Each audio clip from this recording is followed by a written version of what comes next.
Booker finished the finals averaging just over 28 points and had 2 40-point games. The Suns guard also struggled at times, shooting only 22% from beyond the arc, and had a game of 10 points when the Bucks got their first win of the series in Game 3. So, Shannon, give Booker a letter grade for the series, please. Skip, I gave him a B- because I thought he got off to a great start. I mean, 27 points in Game 1. They won 31 points in Game 2. Didn't play well in Game 3, Skip. He only had 10 points, 3 of 14, 1 of 7 from the 3. And then Games 4 and 5, Skip, 42 points, 40-point games back-to-back. Played unbelievable. And then last night, 3-ball wouldn't fall for him. He was up 28 points. He averaged 25, a little over 25 in the regular season. He was down from his field goal percentage and three-point percentage was down a little bit, but the rebounds and assists was right across the board.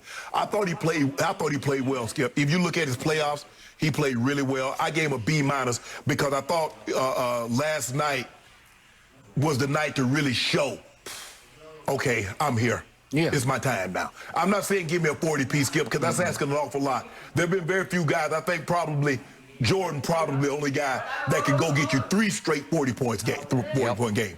But I gave him a B- because I thought he played well. He had 2 bad games, and that really doomed him. He really needed to play well because, Skip, they were 2-4 in the postseason when he scores 19 or fewer points. So they kind of, Chris Paul might be the leader, but their best player is Devin Booker. And they kind of went as he went. Yep. So, I'm here to announce that for the first time in the history of this show, 5 years we've been together, I have the very same grade you do. This time for Devin Booker at B-. But I will be the first to say that I found his performance through this finals, his roller coaster ride, as baffling and maddening as Chris Paul's was. Okay. Because I wanted him to be great. I wanted him to take the next Kobe step. No, I told you that's y'all fault. Y'all keep talking about Kobe. I got it. That's his close friend and mentor, the late, great Kobe Bryant. What's he write on his sneakers every night? Be legendary. And I thought I predicted he's going to win an MVP at some point in his career. He's still a very young player. And the numbers, as you point out, still pretty good overall. And he was a +12. As opposed to Chris Paul, who was a -11. Right. So when he was on the floor, they were doing better than when Chris was on the floor. But in crunch time, remember, they lost 4 straight games. That's all that's my bottom line. You lost 4 straight games. You're the best player on a team that lost 4 in a row to a team that you should have figured out. Again, is it because you didn't build a wall? That's and the last 3 was for the taking. You could have that Game 3, Skip. You wasn't gonna win that one because that wasn't even close. Okay. But 4, 5, and 6 for the taking. I agree. So what did I see last night in the 4th quarter? Well, I didn't see Kobe, and I saw a Phoenix offense start to stall in the 4th quarter because Chris was basically saying, "Devin, you got this. You know, show me. Go get your shot." Devin Booker was having a hard time getting his shot on whoever had him. Middleton had him a lot, and then Holiday had him some. Right. But and Tuck had him some. I know they were switching off, but it was a lot of Middleton. He could not lose him. He couldn't just suddenly, I'm going to the top of the list here, but Kobe, you don't think Kobe could get his shot whenever he wanted a shot? He's just going to get his shot. 6'7" versus 6'5", but still, Look, he's not as athletic as Kobe Bryant. And I wasn't seeing explosive athletic ability in the 4th quarter. He don't have the footwork, Skip. He don't have I mean, he's not Kobe. I mean, I get it. People like, oh, Kobe. No. Okay. Y'all didn't stop that. And he's not just an average 3-point shooter. He's a poor 3-point shooter, and we've seen it consistently through his career. He was 34% from 3 during the regular season this year, 35 for his career, and in these finals, 27%. So he was 11 of 41. Well, and he had the 2 games, in his bad games, 1 of 7, and last night, 0 of 7. Well, you don't think that's a killer. Right. So I wanted to see killer Will. I wanted to see a little bit of Kobe. I wanted to see Kobe-esque. And I couldn't see it last night because this is do or die. This is the one, if you can get it home, you got Game 7 in your house. Yep. But it's your place, and it's your fans, and it's your electricity.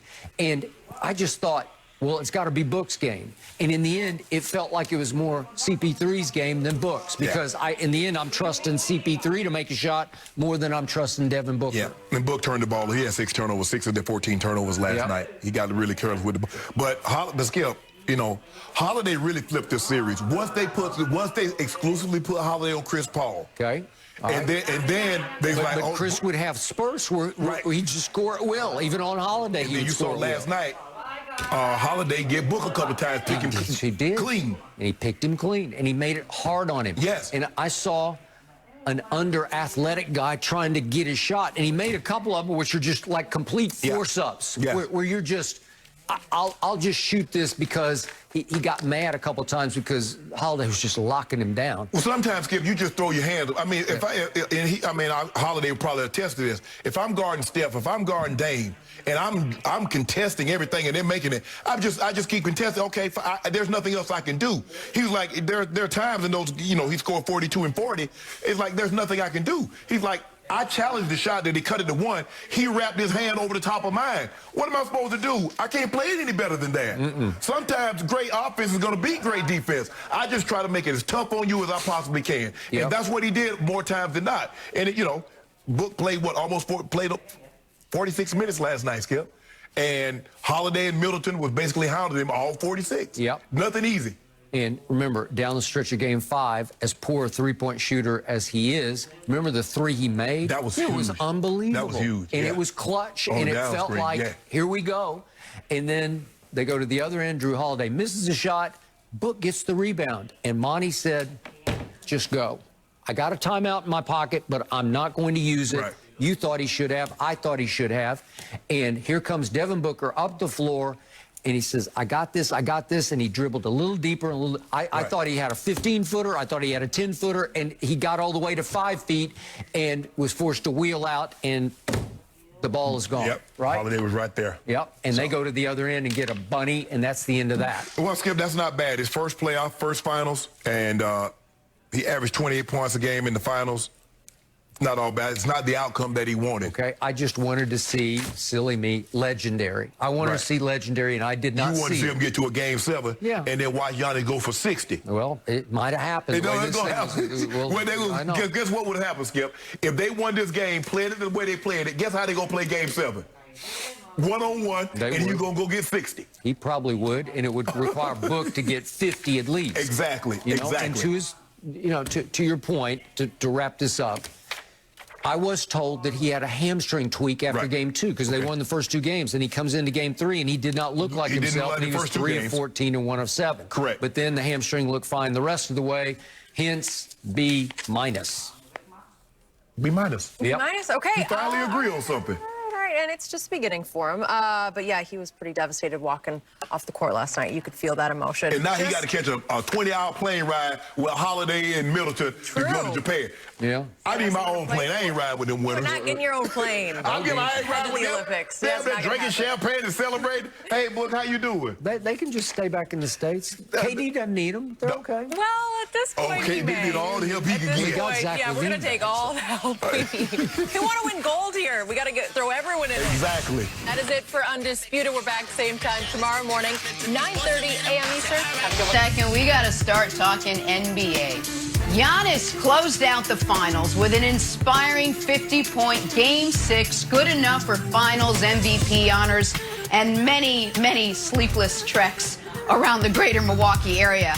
Nick, we've checked in a number of times this year on your NBA player pyramid, your hierarchy. Oh, we have. Of how the best players in the game rank today. Yes, we have. We're going to do it one final time. You took one last shot at it after the playoffs. Why don't you do this? Take us through the end-of-season edition of your now famous NBA player pyramid.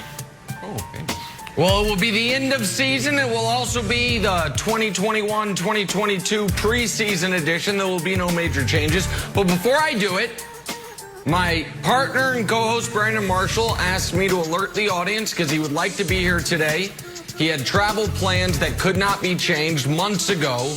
And he might be on the show because he's here in New York City where I am because months ago he bought tickets to the Nets championship parade that he thought was going to be happening today. Unfortunately, now he's just going to get to see the great sights of New York City. He will be back tomorrow. But in the meantime, We have the great Chris Broussard here with us to go through the player pyramid. I know what you're thinking. How many people are on the pyramid? Is it a top 20? Is it a top 30? Is it a top 50? It is a top 47. Reveal the bottom 2 rows, please. These are all top 50 players.